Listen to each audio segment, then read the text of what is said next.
أنا عايزك تتخيل معي إنك ساكن لوحدك في شقة قديمة جدا، في عمارة ليها سمعة سيئة. الناس بتقول إن العمارة دي مش مظبوطة. كل اللي سكن فيها حصل له حاجة غريبة. حد يسيب البيت من غير سبب، حد يمرض فجأة، حد يختفي. بس كالعادة مفيش دليل. البطل بتاع قصتنا اسمه آدم، شاب عنده 23 سنة، عادي جدا زي أي واحد ممكن تقابله. آدم ما كانش بيصدق في الحاجات دي. كل اللي كان يهمه إن الشقة قريبة من الجامعة والإيجار رخيص. ضحك على كلام أهله وقال: يا جماعة في إيه؟ مفيش حاجة اسمها مسكونة، كله خرافات. لكن الليلة اللي أحكي لكم عنها أثبتت العكس تماما. البداية.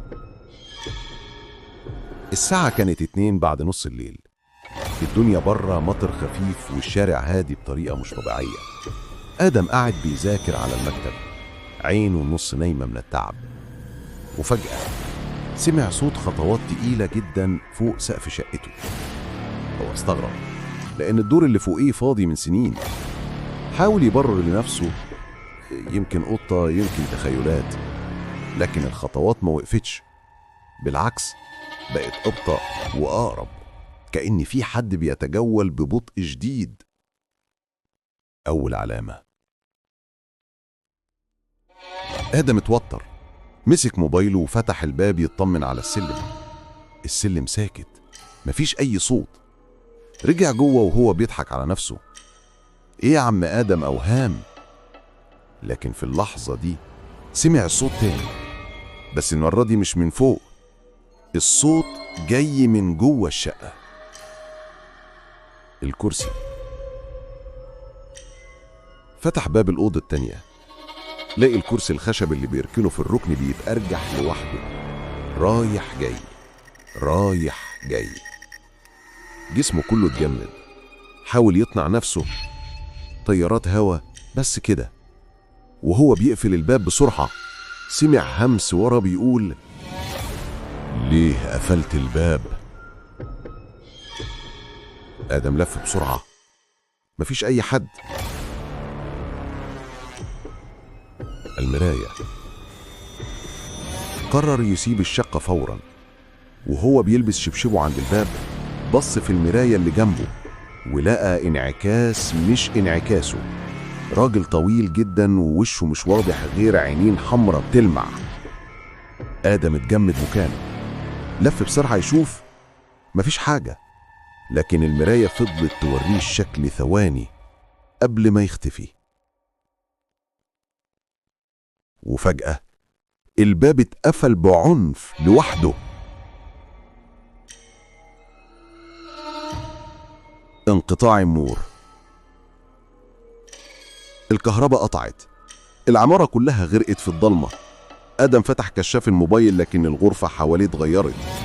الجدران بقت أطول والأبواب كلها اختفت، والأرضية بقت أغمق كأنها متغطية بحاجة زي الدم. وسمع صوت جه من كل الاتجاهات، عميق ومش بشري، بيقول: انت اللي نادتنا، دلوقتي دورك تدفع التمن. ايده اتسحبت جوه الباب. اخر حاجة حس بيها كانت صرخته، وبعدين كل حاجة اختفت. الليلة الثانية. آدم تاني يوم حاول يقنع نفسه إنه كان كابوس، لكنه لقى ورق قديم في الدولاب، ورق صفرة مليانة رموز سحرية ورسومات مرعبة، مكتوب عليها: من يسكن هنا يشاركنا العالم، ومن يقرأ يفتح الباب. الليلة اللي بعدها وهو نايم صحي على صوت نفس تقيل جدا جنبه. فتح عينه لقى كائن قاعد على الكرسي، وشه غامق زي الفحم. قال له بصوت مبحوح: ليه لسه قاعد هنا؟ آدم حاول يتحرك، جسمه اتشل. الكائن قرب منه ونفخ في وشه نفس بارد زي التلج. آدم فقد وعيه. البحث. آدم ابتدى يدور في النت عن تاريخ العمارة. اكتشف إنها اتحرقت من 30 سنة. الناس قالت إن واحد من السكان كان بيعمل طقوس غريبة قبل الحريق، واللي ماتوا 6 أشخاص. الغريب إن أسمائهم مش موجودة في أي سجلات رسمية. التحذير. تالت ليلة وهو ماشي في الشقة لقى على الحيطة كتابة بالدم: ارجع قبل فوات الأوان. الخط نفس الخط اللي لقيه في الورق. ساعتها عرف إن اللي حصل له مش مجرد هلاوس.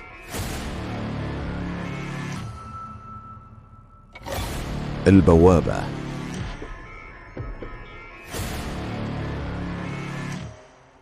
في الليلة الرابعة الأرض اتهزت. وسط الأوضة اتفتح شق أسود زي باب بيتفتح على عالم تاني. جواه وشوش كتير بتتحرك، أصوات صرخات طالعة، وصوت ضخم جدا قال: دلوقتي خلاص دخلت عالمنا. ايده اتسحبت جوه الباب. آخر حاجة حس بيها كانت صرخته، وبعدين كل حاجة اختفت.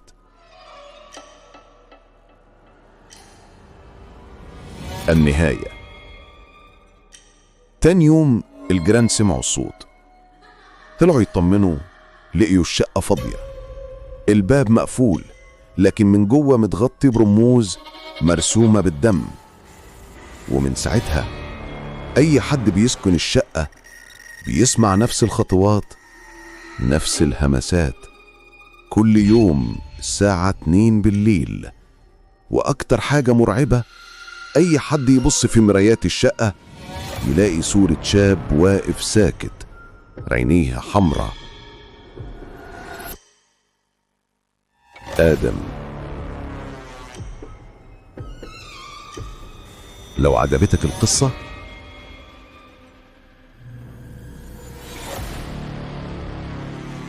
ما تنساش تعمل لايك واشتراك في القناة